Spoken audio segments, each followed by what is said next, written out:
A strong hold over current affairs is crucial for aspirants to succeed in the UPSC Civil Services examination. Administer your preparation with updated and relevant news with the monthly Current Affairs Revision Program.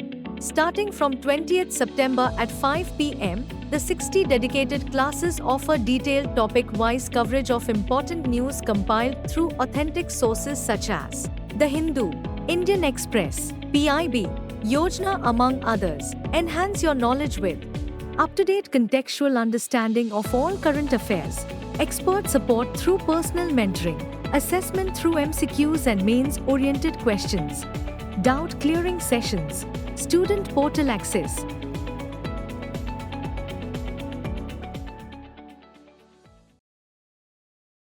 Hello and welcome to this edition of News Today. Without delay, let's have a look at the headlines first.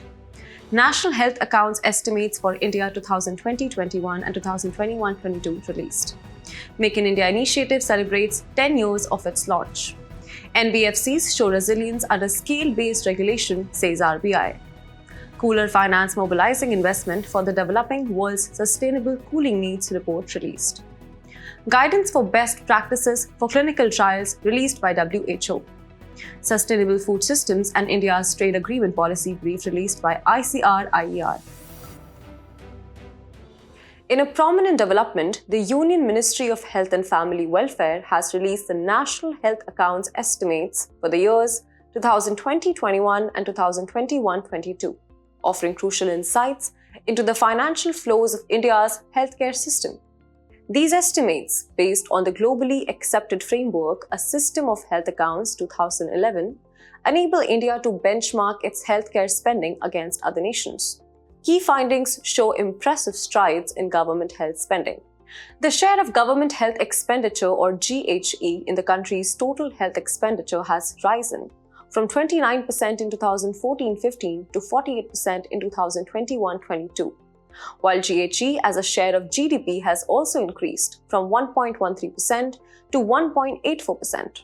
This translates into a nearly threefold increase in per capita government health spending, up from Rs 1,108 in 2014-15 to Rs 3,169 in 2021-22.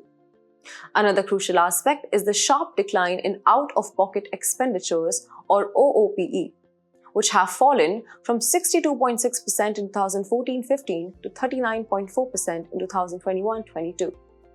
Meanwhile, Social Security expenditure, or SSE, covering government-funded insurance and employee medical reimbursements, has risen from 5.7% to 8.7% of total health expenditure, reflecting the growing role of public health insurance and support schemes in India. Wrapping up, take a look at some key definitions to understand the concept better. Out-of-pocket expenditures, or OOPE, are payments made by an individual at the point of receiving healthcare services or goods. Government's efforts towards ensuring financial protection and universal health coverage for citizens have reduced OOPE. For example, more than Rs 1 lakh crore savings have accrued from Ayushman Bharat PMJAY. Lastly, Social Security expenditure, or SSE, includes government-funded health insurance, medical reimbursement to government employees, and social health insurance programs. Today, we celebrate a prominent milestone for India's economic landscape, the 10th anniversary of the Make in India initiative. Launched in 2014 by Prime Minister Narendra Modi, this ambitious program aims to facilitate investment, foster innovation, enhance skill development, and protect intellectual property and build best-in-class manufacturing infrastructure. The Make in India initiative is built on 4 pillars. New processes, focusing on improving ease of doing business. New infrastructure with state-of-the-art technology. New sectors, identifying 27 areas in manufacturing, infrastructure, and services. And lastly, a new mindset, with the government acting as a facilitator rather than a regulator. The initiative, spearheaded by the Ministry of Commerce and Industry, has had a massive impact. Foreign direct investment has surged, with India attracting $667.4 billion between 2014 and 24. That's a 119% increase over the previous decade. Over 8.5 lakh jobs have been created, while India's merchandise exports surpassed a record $437 billion in the 2023-24 fiscal year. The ease of doing business has also seen a sharp rise, as India jumped from 142nd in 2014 to 63rd in the World Bank's rankings by 2019. Sector-wise, the initiative has seen success stories. In transportation, the success is demarcated with the Vande Bharat Express. In defense, with the export of BrahMos missile, and in electronics, with Samsung's world's largest mobile factory operational in Noida. To further drive its success, key reforms such as the Semicon India program for semiconductor development, the National Single Window System for faster investor clearances, and PM Gati Shakti GIS platform have been introduced. Additionally, the National Logistics Policy 2022 and the One District, One Product initiative are also working towards enhancing India's infrastructure and efficiency.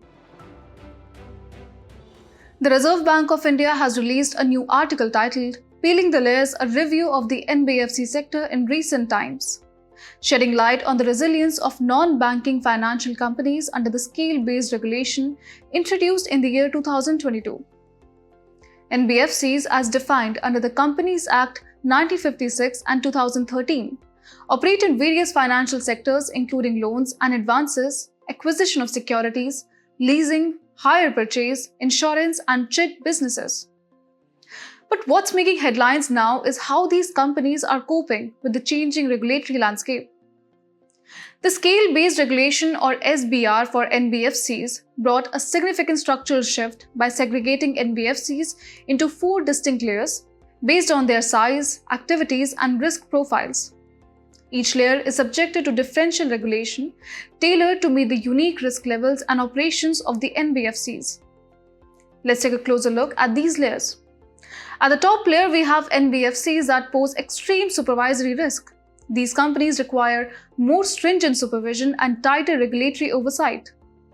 Moving down to the upper layer, these are a small set of NBFCs that, while not as risky as the top layer, still have the potential for systemic spillover risks. They too require tighter regulations, though not as intensive. The middle layer includes all non-deposit-taking NBFCs with assets larger than ₹1,000 crores, as well as all deposit-taking NBFCs.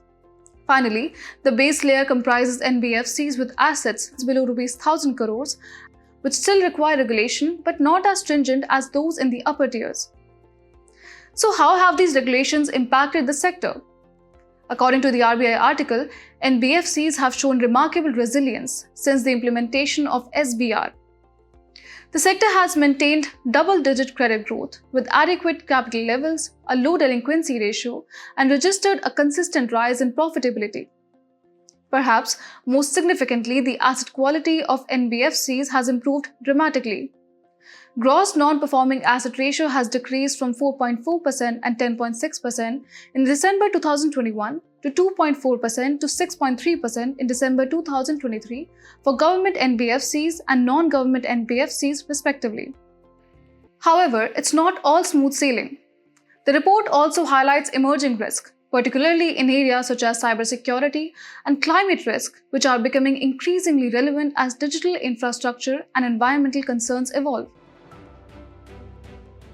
Moving ahead, sustainable cooling is emerging as a critical aspect of climate action, especially in the developing world. A new report titled Cooler Finance: Mobilizing Investment for the Developing World's Sustainable Cooling Needs was recently released, a joint effort by the International Finance Corporation and the UNEP-led Cool Coalition.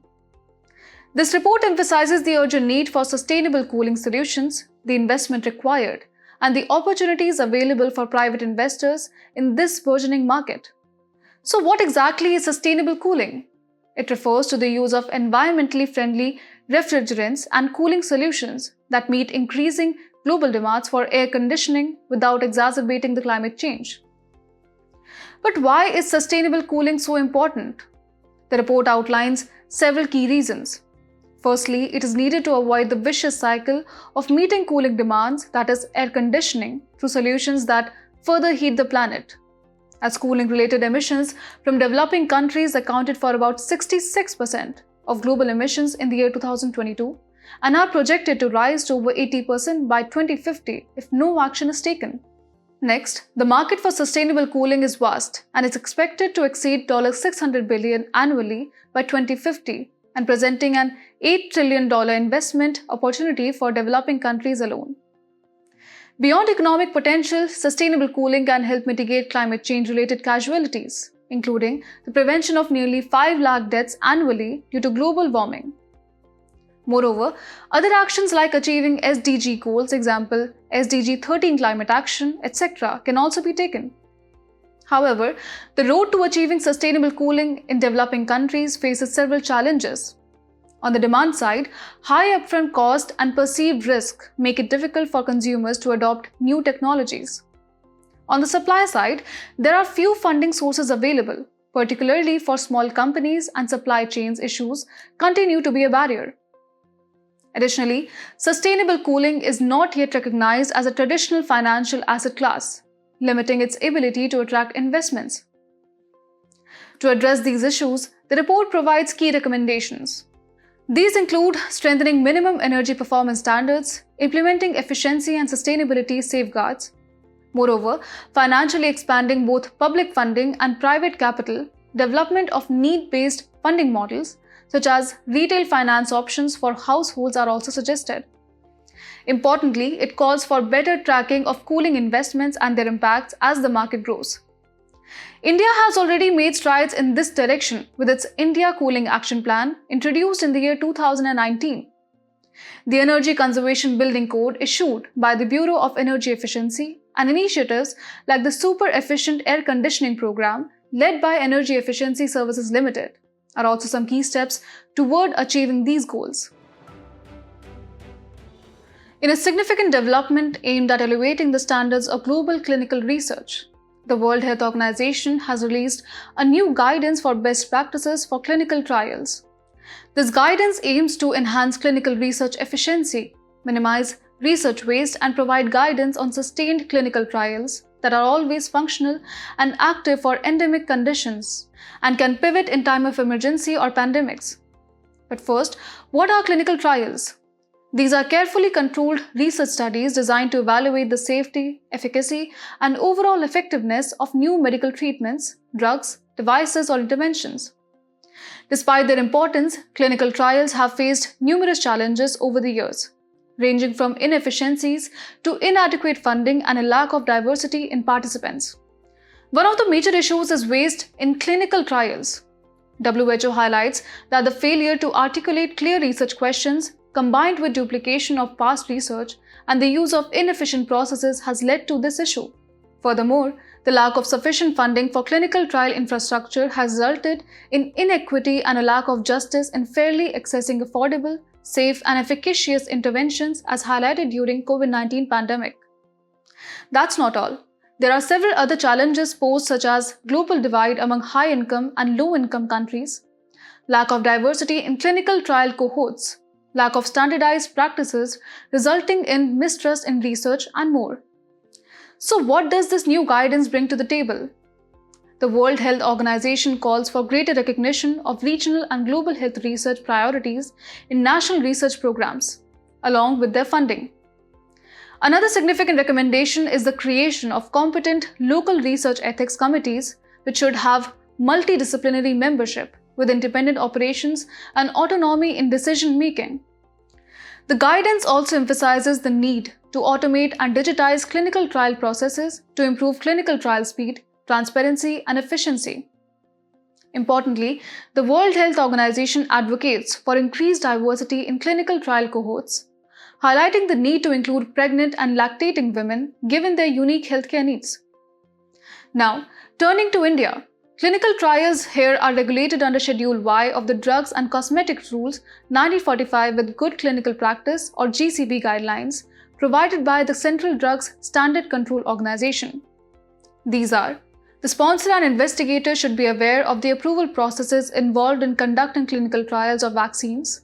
Moreover, the safety data of the medical device in animals should be obtained and likely risk posed by the device should be considered. And lastly, informed consent should be obtained before any diagnostic procedures.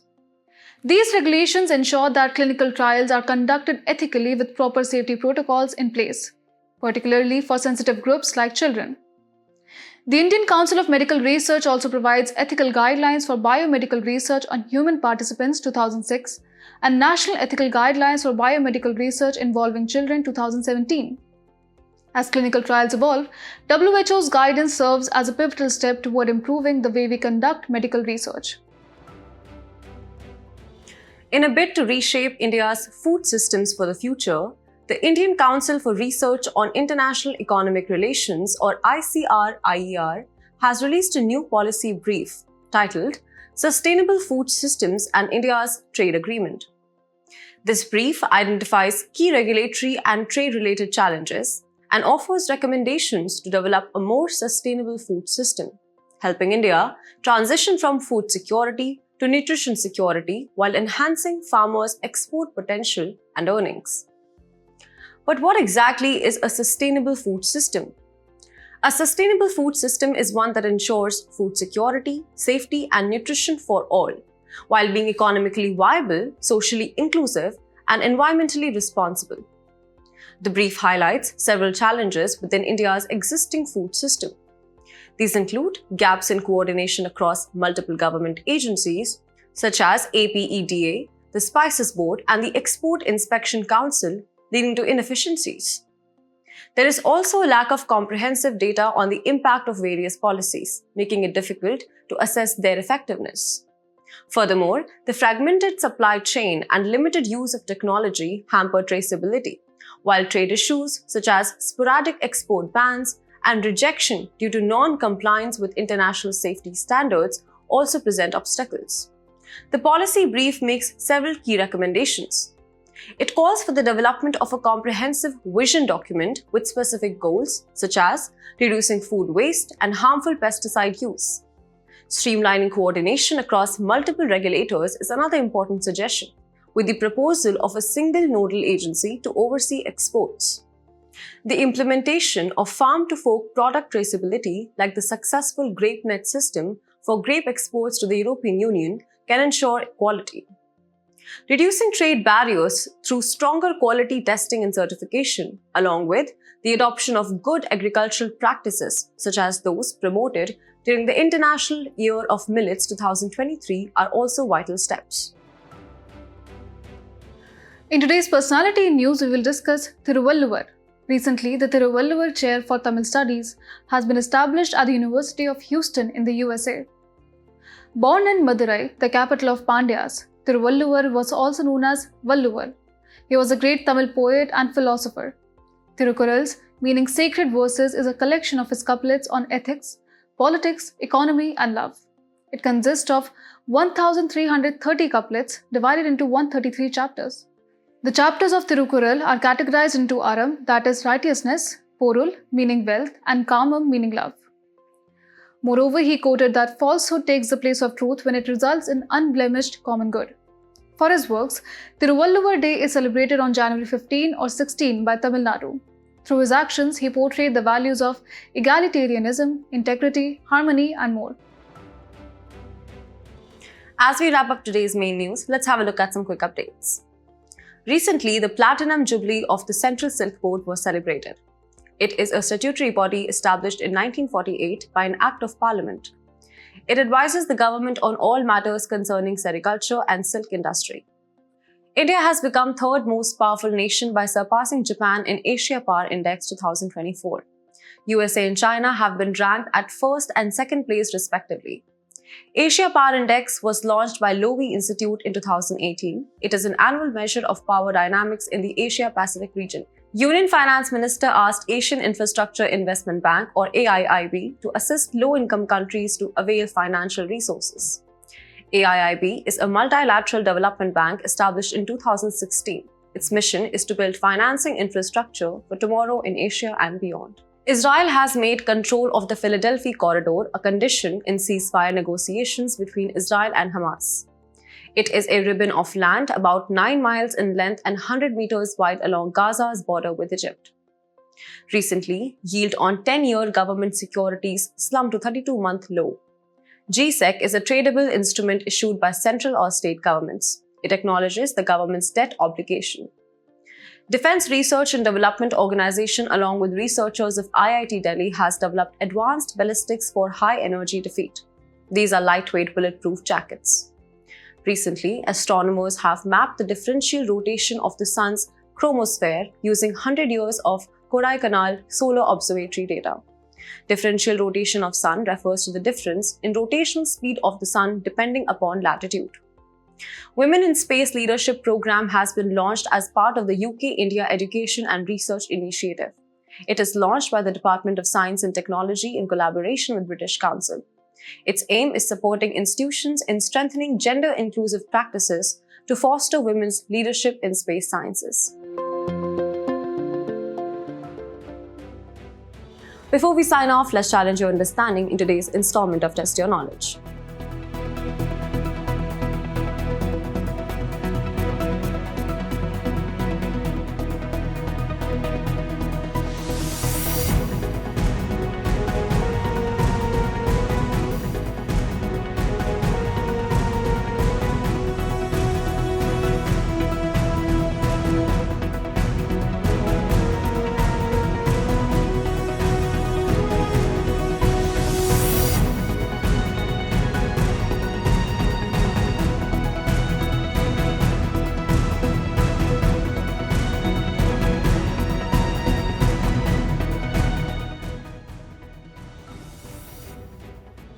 Thank you for joining us. We hope you found our today's episode engaging. For the solutions to the quiz and for the PDF version, visit the links in the description below.